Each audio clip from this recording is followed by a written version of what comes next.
सर्वप्रथम मैं अपनी बात इस बजट की एक शेर के माध्यम से समर्पण करना चाहता हूं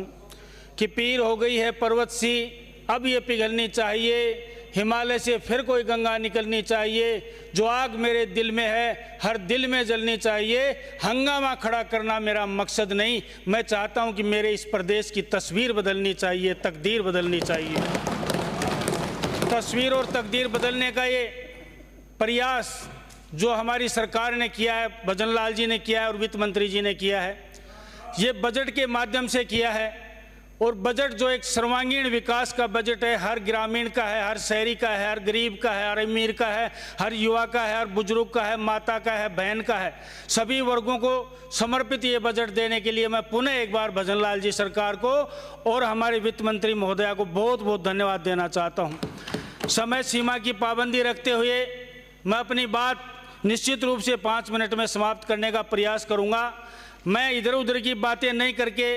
सीधा अपने मुद्दे पे आता हूँ। कुछ विषय मेरे विधानसभा क्षेत्र खेतड़ी, जो खेतड़ी एक ताम्र नगरी के रूप में जानी जाती है, जो खेतड़ी विवेकानंद की एक स्थली के रूप में जानी जाती है, विवेकानंद नगरी के रूप में जानी जाती है, अरावली की पहाड़ी और वादियों से घिरी हुई जो खेतड़ी है, वहाँ पर जो बजट के अंदर दिया है, मैं समझता हूँ, मैंने पूरा बजट पढ़ा है। मेरे विधानसभा क्षेत्र में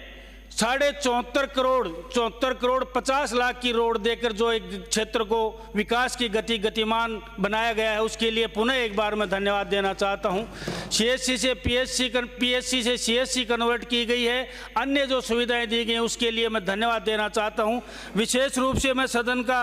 2 चीज़ों की तरफ ध्यान आकर्षण करना चाहता हूं। यमुना जल का जो समझौता हमारे शेखावाटी में हुआ, निश्चित रूप से शेखावाटी के लिए वरदान है सभापति जी,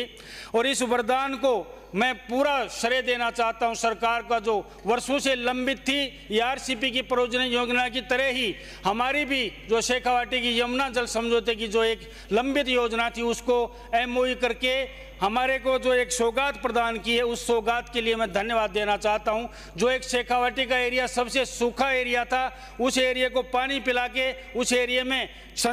पानी का संरक्षण करके जो यमुना जल समझौता किया है, उसके तहत में अगर डीपीआर बने तो मैं सरकार से मांग करना चाहता हूं, उस डीपीआर के अंदर जो खेतड़ी क्षेत्र है, उस खेतड़ी क्षेत्र के अंदर 4 बांध बहुत बड़े हैं। हम नहीं कहते हमें नहर से पानी दीजिए, हम और ज़्यादा मांग नहीं करते, सिर्फ हमारे 4 बांध, जो अजीत सागर बांध है, एक रवा बांध है, एक इलाकर मोड़ी बांध है और एक हमारा काला भुजा बांध है, उस बांध में अगर पानी डाल दिया जाए तो मैं समझता हूं यमुना जल का हमारे खेतड़ी के लिए बहुत बड़ा वरदान साबित होगा। मैं निवेदन करना चाहता हूं, अभी जो एक हमारे कैबिनेट की बैठक में एक नागरिक उड्डयन का एक फैसला हुआ है, एक कैबिनेट में फैसला हुआ है, और मैं आपको सूचित करते हुए मुझे हर्ष हो रहा है, 555 गांवों की रियासत खेतड़ी, वहां पर राजा के समय से, रियासत काल के समय से एक ग्राउंड आवंटित है जो 54.39 हेक्टेयर का है। लगभग हमारे जो मापदंड के अनुसार 500 बीघा का एक ग्राउंड है, जिसको अंकित जो जमाबंदी में है वो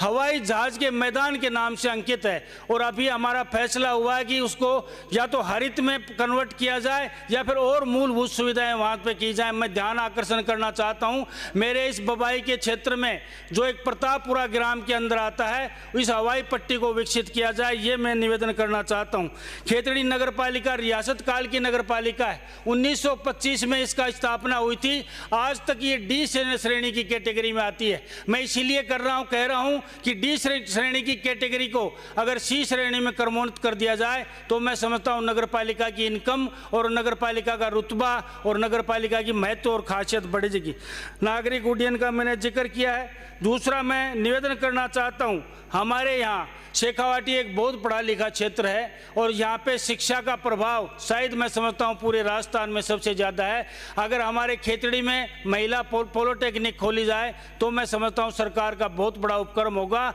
निवेदन इतना ही करना चाहता हूँ, सिर्फ सदन के अंदर तर्क और वितर्क करके एक दूसरे को बोलने से रोकने के लिए सिर्फ ये सदन चलता है तो मैं समझता हूँ ये बड़ा पीड़ा का विषय है। मैं हमारे सभी बंधुओं से निवेदन करता हूँ, पक्ष से भी निवेदन करता हूँ और विपक्ष से भी निवेदन करता हूँ, सदन में गरिमामय बात और या विकास की बात की जाएंगी तो मैं समझता हूँ सदन की में आना हमारा लोगों का सार्थक है। वरना एक दूसरे पे आरोप और प्रत्यारोप करके सदन का समय जायज किया जाए तो मैं समझता हूँ, मेरा निवेदन है, मैं तो नया हूँ, पहली बार चुन के आया हूँ, मैं इतनी ज़्यादा इस सदन के बारे में में जानता भी नहीं हूँ, लेकिन मैं देख रहा हूँ पिछले कई दिनों से सिर्फ इसको एक हास्य का विषय बना के और सदन का समय लिया जाता है। उसके लिए तो मैं अगर हो सकता है मैं गलत हूँ आपकी अपेक्षाओं के हिसाब से, लेकिन मुझे विशेष रूप से पीड़ा होती है जो 1-2.5 लाख लोग और 5 लाख जनता आपको चुन के भेजती है और हम यहाँ सदन का समय जहाँ से राज्य का भाग्य लिखा जाता है, हर क्षेत्र का भाग्य लिखा जाता है।